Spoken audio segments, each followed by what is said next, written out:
Hello and welcome to Module 2, Fighters in the War Against Cybercrime. Remember, I'm going to ask you to take some notes, put them in Microsoft Word, and upload them whenever you are ready.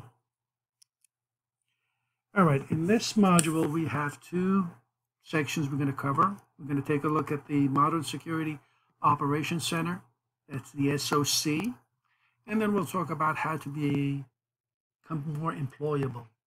Becoming a defender, a cybersecurity analyst. What do you need to do?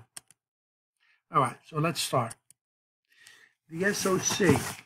The SOC is made up of the Security Operational Center is really a place within the IT department that is responsible for securing security of the data, of the network, of the employees, everything. So it's a process, people and the technology that is needed.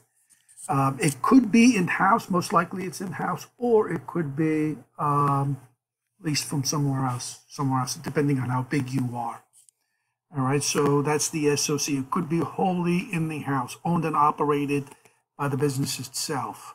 And it also, you can be contracted by a security vendor from outside. In the SOC, that department will have about 4 tiers of analysts. The first one is the alert analyst. That's tier 1. This is like the entry-level position that probably you'll get when you first graduate or get certified. The alert. So please write those down. By the way, the people are in the SOC, the 4 tiers and the responsibilities. Okay, so alert analysts are the ones that take all the alerts, take all the tickets, all the problems that somebody phoned in with an issue. And they have to decide if there is an issue or not. Okay, if there's an issue, he moves it to tier 2, the incident responder.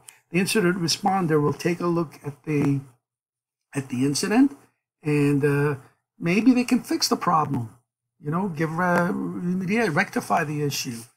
And if they can't, then they move it up to the tier 3, the threat hunter. This is the expert. This is the guy that has a lot of experience. This is the guy that is going to has the skills to find out exactly what happened and remediate, and mitigate this issue. So he's going to go into deep on what exactly happened, why it happened, and how to make sure that this threat or this incident never happens again. Okay, so the tier 3, the threat hunter is the expert.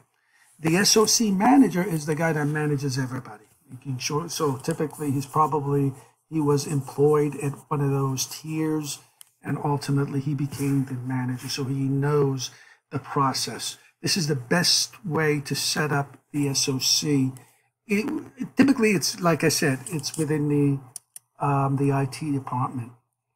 Okay, this is what the SANS Institute really sets it up as: level 1, level 2, and level 3, and how they work. So, again, the SOC manager is the guy that manages all the 3 tiers.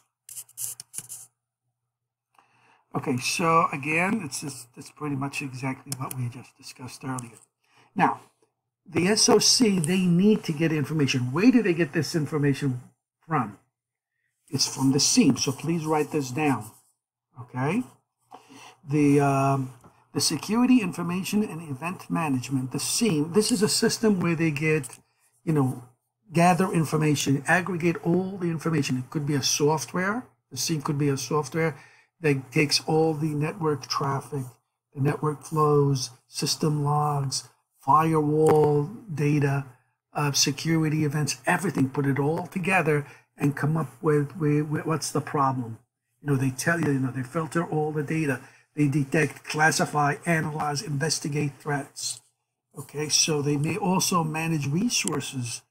So this is a software that you need to be able to read and analyze. Typically a software that will take all that information. So all your firewalls, IPSs, IDSs, all that information from system logs all fed into the software, and they analyze and figure out what the problem is. So that's what the Security Information and Event Management is. Again, please write that down. And then there's the third thing, the SOAR. It's the SIEM and Security Organization or Automation Response. So the SOAR really has the SIEM. After you get all that information and you gather it and you analyze it, what do? The orchestration and automation and response will automatically respond to the incident. So if the SIEM came up with, oh, this is the problem, so let's, this is the problem, this is the issue, and the SOAR will be able to take action and block maybe a denial of service attack.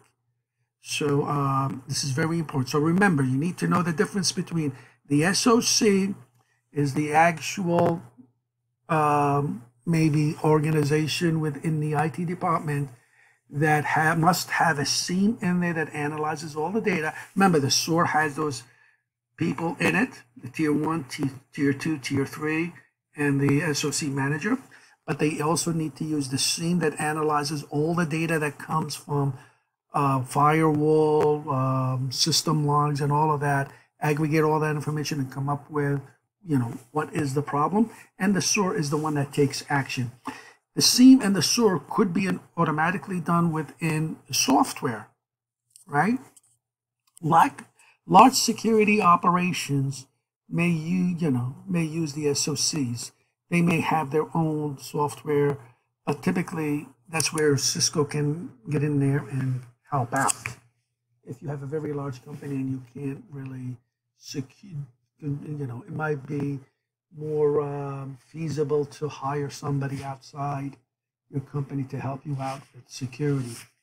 So please you can take a picture of this, but I want you to write down these 4 bullet points. The security, the source security platform, they gather alarm data from each component of the system. That's part of the SIEM. And they provide the tools to enable you access to research, assess, and investigate. So it's not necessarily all software that they take action immediately.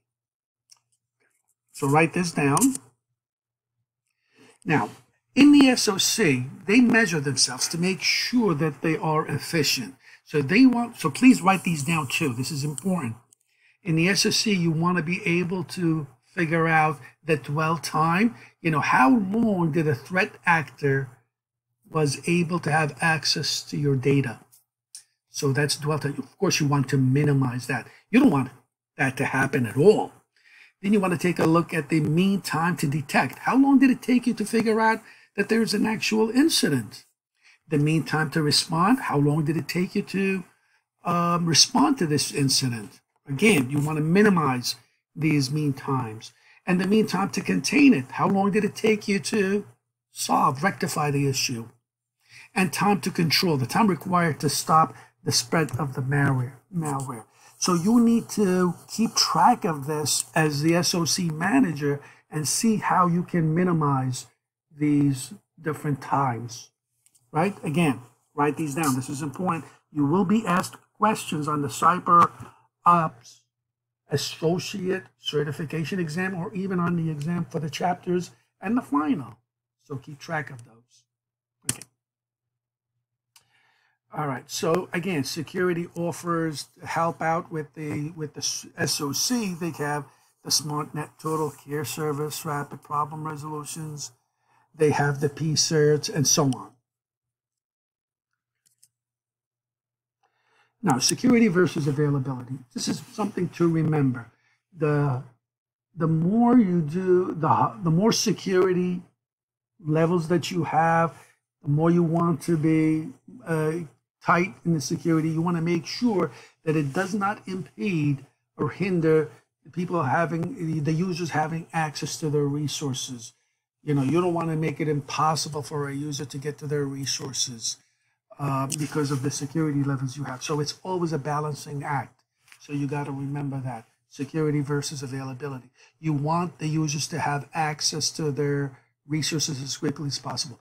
What it really comes down to is, write this down, when you write security versus availability, each business or industry has a limited tolerance for their downtime. So it really comes down to how much can you tolerate downtime? So if somebody has access, can they take a day or two before we figure out what the problem is? Okay, so do you want to let loose within the company and they have access to whatever they want at their own discretions and so on. So it all depends on, can someone tolerate the downtime? But maybe for a network itself, you want to make sure that there's zero downtime, right? So you have to be ironclad. So again, it all depends.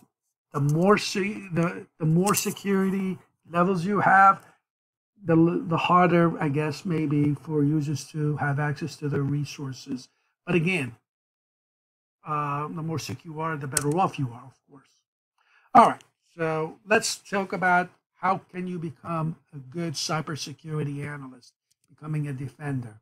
Well, one of the first things you can do is get certified. So when we're done with this course, we'll be able to review. We'll have a review class towards the end, and I want you to sit down and be able to take the Cisco Certified CyberOps Associate certificate.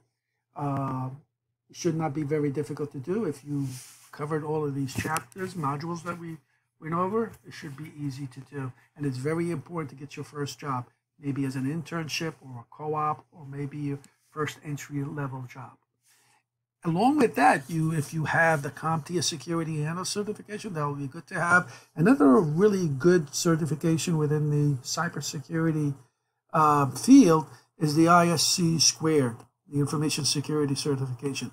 That's a good certificate to have. But again, we are up here, and you should be able to pass this easily. If you can pass the final of this course, you should be able to pass the CyberOps Associate Certificate exam. All right. In addition to that, that certification will get you a job, get your feet in, get you an internship. But having a bachelor degree or even a master's degree will move you up to the SOC Manager, or maybe a security information officer at one level.